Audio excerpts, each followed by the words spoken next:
Howdy. I'm the old ranger, and Death Valley's my stamping ground.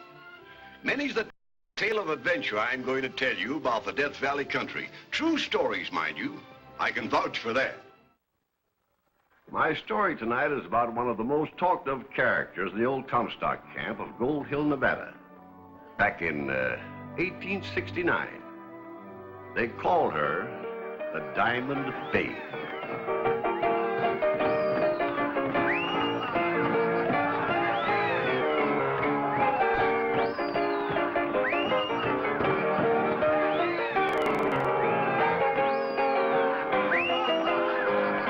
Even solid citizens like Herb Grimshaw, head of the Miners Union, Hank Pettibone, superintendent of the Eclipse Mine, and Otto Griffin, fire chief, can be found admiring the babe's talents. Not to mention the newcomer, Keith McIntyre.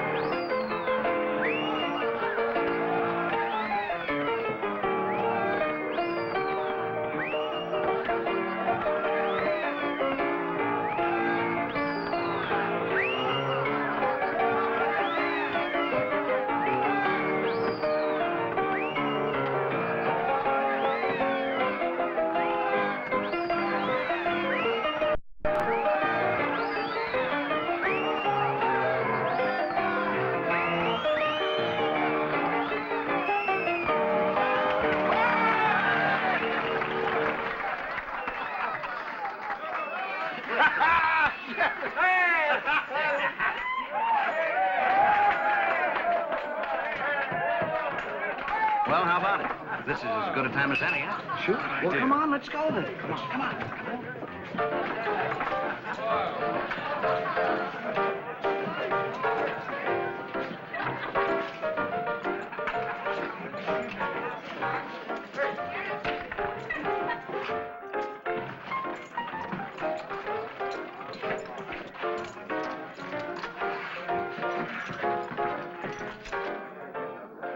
This yours, stranger? What is it? A British sovereign, a pound. Hey, boys, we got the Bank of England with us.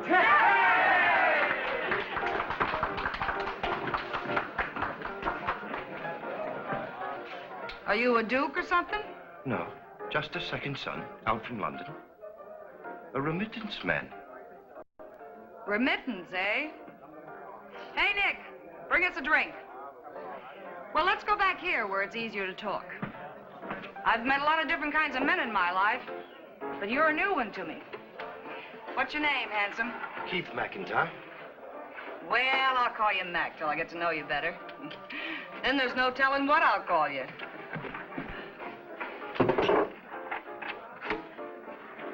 Start remitting, Mac.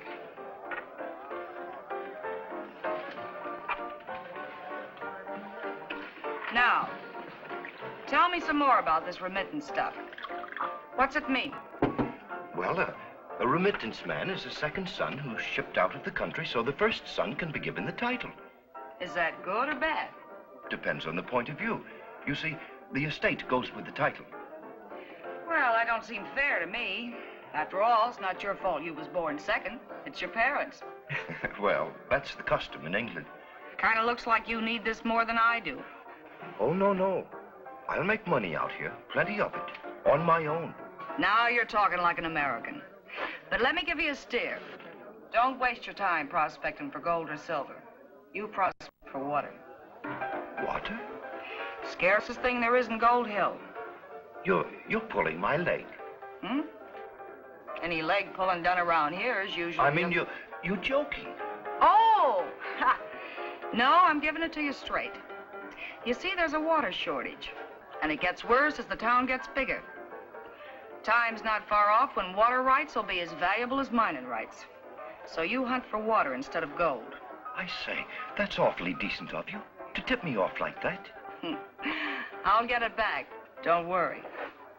Meanwhile, on that same afternoon, the Ladies' Improvement Society of Gold Hill was gathered to welcome the new school teacher, Laura Latham. Although this is not a regular meeting, I feel that it would not be amiss for us to take advantage of the opportunity to discuss possible group projects. You don't mind, Miss Latham? Oh, no, indeed, Mrs. Grimshaw. I mean, Madam President. Has anyone any suggestions? Yes, Mrs. Pettibone. I'd like to see us raise some money for a nice hearse. A hearse? Yes, to take the place of that bare freight wagon we use for funerals. It would raise the tone of Gold Hill, I grant you, Mrs. Pettibone. But personally, I feel that the living need our attention far more than the dead. I wish we could do something to beautify the streets. Perhaps plant trees and little lawns in front of our houses. You forget the water shortage, Mrs. Griffin. They'd all die. I withdraw the motion. However, there is something that we could do to improve our streets, and that is to keep certain individuals off them, like that creature from the melodeon, the Diamond Babe. I met her the other day taking the air quite publicly in broad daylight. We passed that close to one another. Women like that should be tarred and feathered. At least they should remain invisible. Excuse me for asking, but who is this Diamond Babe? Let's just say that she's, an undesirable. Oh. As head of the Miners' Union, Mr. Grimshaw's word carries great weight amongst the men, and I know that he will support any action we decide to take. As superintendent of one of the biggest mines in Gold Hill, Mr. Pettibone also wields considerable influence, and we can count on his cooperation. With my husband as chief of the Gold Hill Fire Department, I'm sure the men will follow his lead.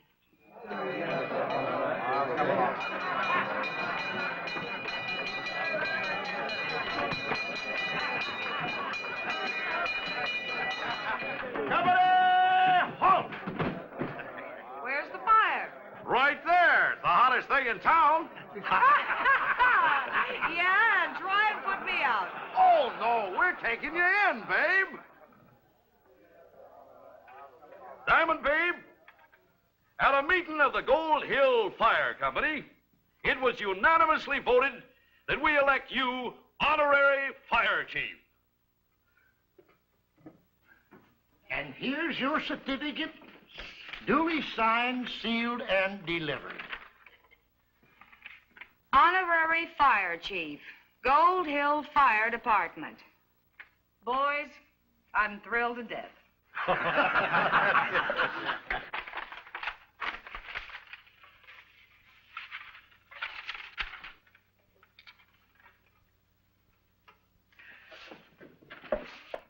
Well, how do I look? Hey! 3 cheers for the fire queen. Ray! Ray! Ray! Elbows on the bar, boys. The drinks are on me. What's the matter, Herb? Quit drinking? No, but I gotta get home. My wife's having company for supper, and she warned me not to be late. And whether he likes it or not, I've got orders to bring Keith with me. I'll see you again. Sure, anytime. The door's always open.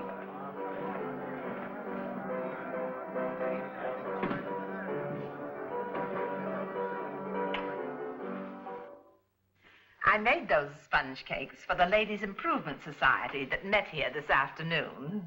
Whom do you improve? Not themselves. They couldn't be improved upon. Never mind the sarcasm, Herbert. Are you a member, Miss Latham? Well, being new here, you might say more an honorary member. Well, that's interesting. You're the second honorary member I've met today. The gentleman of the fire department.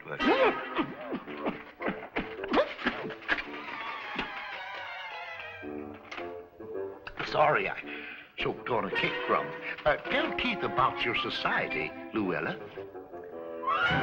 We work to improve the manners, morals, and general tone of the town.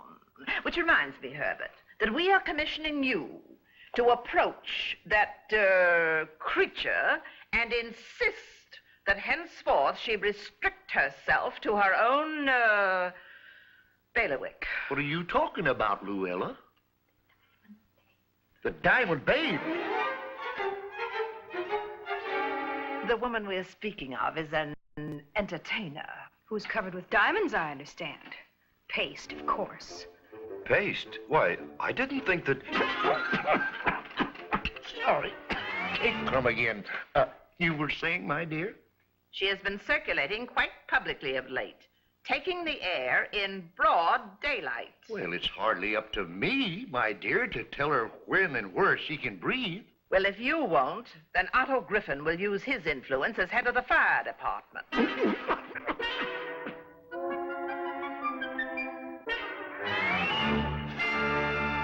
the crummiest cake I ever ate.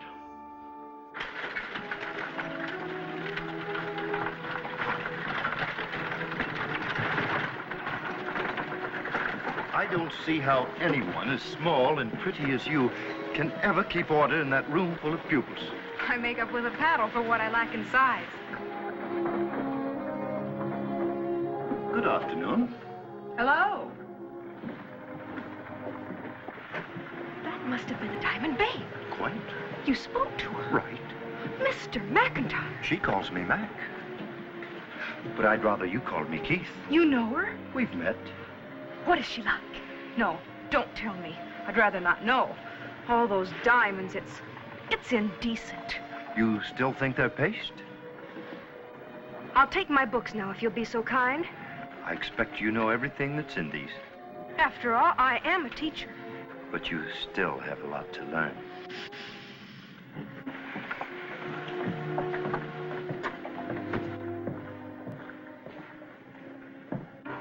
What you need is a divining rod. You walk along, holding it over the ground, and when you come to water, it begins to waggle. So. Where do I buy one? Ha! You don't. You cut it from a witch hazel bush. And I can tell you where there's a clump of them growing. Right up Gold Canyon about. Say, better yet, I'll take you there myself. Now? Well, there's no time like the present. But... Oh, that's all right. You don't have to be seen with me. We can leave town separate. It's you I'm thinking of. Me? I'd hate to have you run into any unpleasantness. What's the Ladies' Improvement Society up to now? I suppose they'd like me to wear a veil over my face when I appear in public? No, no. Or perhaps not appear at all? It's ridiculous, of course. Well, thanks for telling me. So they're daring me, eh? Well, just for that, I'll double dare them. Obviously, my husband spoke to her, Mrs. Pettibone, for she hasn't set foot on the street since. How do you know? I've been patrolling. Well, I think we owe both Mr. and Mrs. Grimshaw a vote of thanks. Will you tell your husband for us? I will indeed, when he comes in. He's at a meeting at the moment, at the firehouse. They all are. Mr. McIntyre's joined the engine company, too. How nice. Well, now that we've accomplished that much good, ladies, I think that...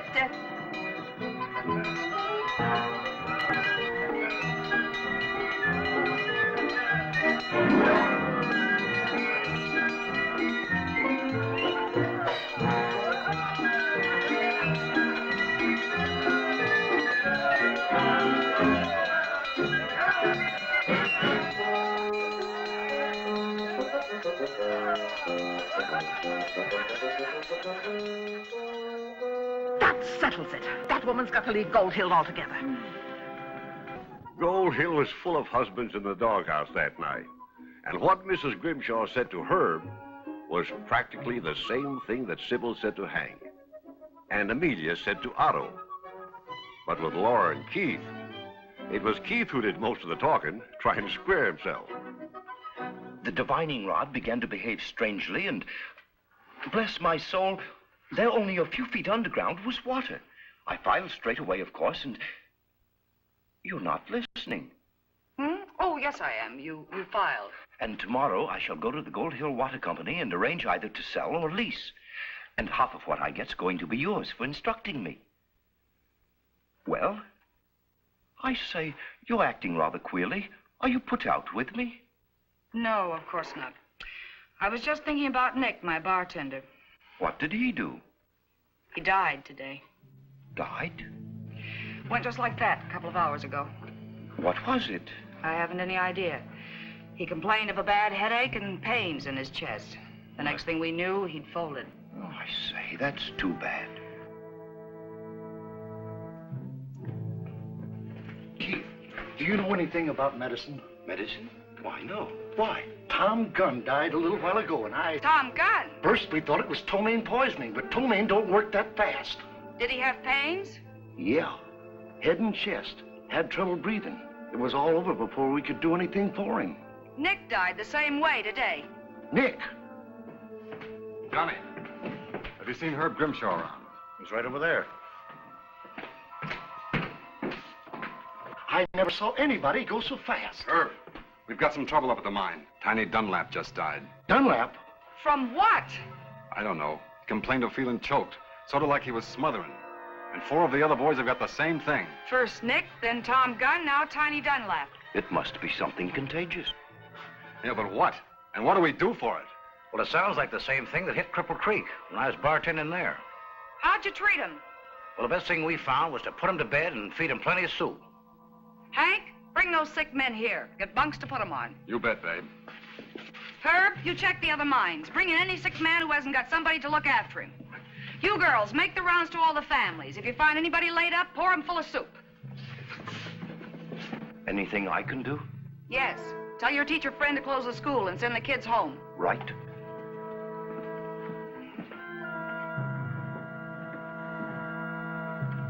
Here, Johnny. Put these in the safe for me. Looks like I won't be needing them for a while. Sure, babe. Laura, I was just coming to see you. After seeing her, I noticed. Stop being a prude and listen to me. A strange sickness, an epidemic has hit this town. Already several people have died, and the Diamond Babe wants you to close the school. I'm in charge of the school, and I'll do as I think best. You'll do as she says. It's only common sense. Very well. And it's also common sense that you don't call on me anymore.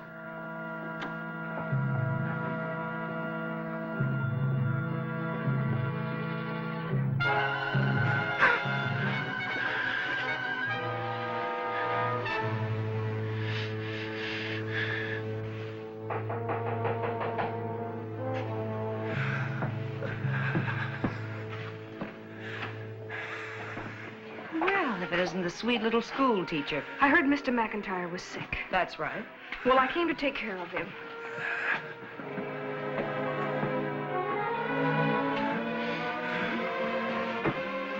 Aren't you afraid of catching the sickness yourself?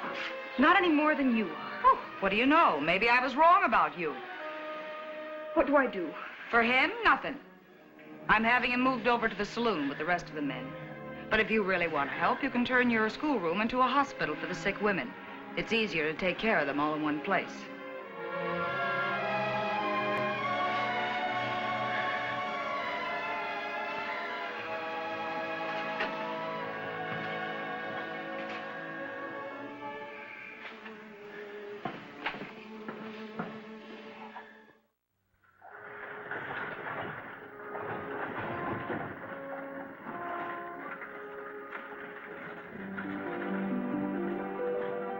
I knew we should have gotten a hearse for this town. Well, where are you ladies going? I ask you where you're going. Not that it's any business of yours, but we're going to Carson City until this epidemic is over. Well, isn't that nice? You've been harping about improvements in this town. Now you're running out on the only chance you'll ever have to do some improving. We have discussed the matter with our husbands, and they have agreed this would be best. Ha! I can imagine how much discussing you did. We shall pray for the sick every day. If you had any gumption, you'd do your praying here and nurse them at the same time. 3 of my girls are sick, and I can use some help. But we could get the sickness ourselves. And you could save the lives of some who already have it. People you used to call your friends. But if it doesn't make any difference to you, go ahead, get on that stage. Run away. Driver, unload those bags. Mrs. Pettibone and I have changed our minds about leaving. Yes, these poor, unfortunate people here need us. In the weeks that followed, while the epidemic raged, the Diamond Babe drove herself night and day taking care of the sick, until she was almost sick herself with exhaustion. But she kept at it. And she kept her assistants busy, too. They didn't work as hard as the Babe, but they sure worked harder than they ever worked before. And for the time being, at least, there was an unspoken truce between the good ladies of the Improvement Society and the object of their disapproval. Yes, sir, night and day, the Diamond Babe drove herself. Not only in the saloon, but everywhere else that she could help those who needed it. Well, the epidemic, whatever it was, finally run its course. And once more, it was business as usual in Gold Hill.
Well, howdy, teacher. You wish to see me? I sure did. Come on in.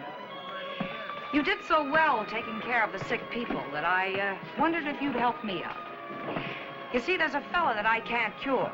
And believe me, I've tried.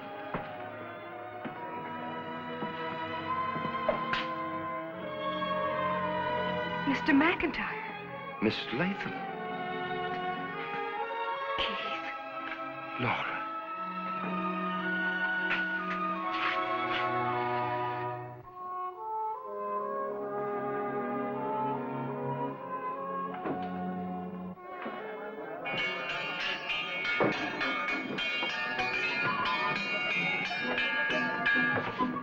Diamond Babe, as members of the Gold Hill Ladies Improvement Society, we have come here to... Look, you haven't come here to ask me to join. Oh, no.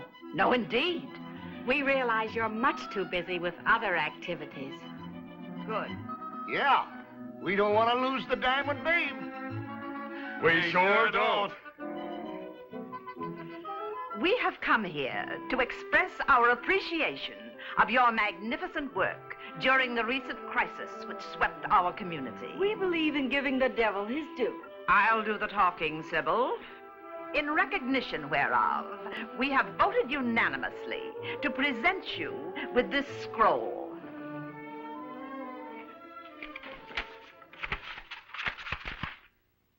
Presented to the Diamond Babe, the Florence Nightingale of Gold Hill, for devotion and service to her community.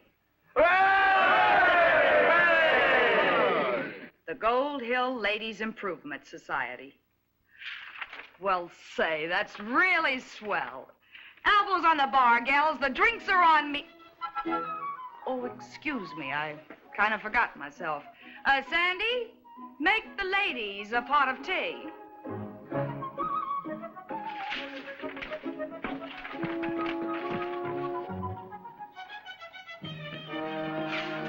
Well, they sure look swell.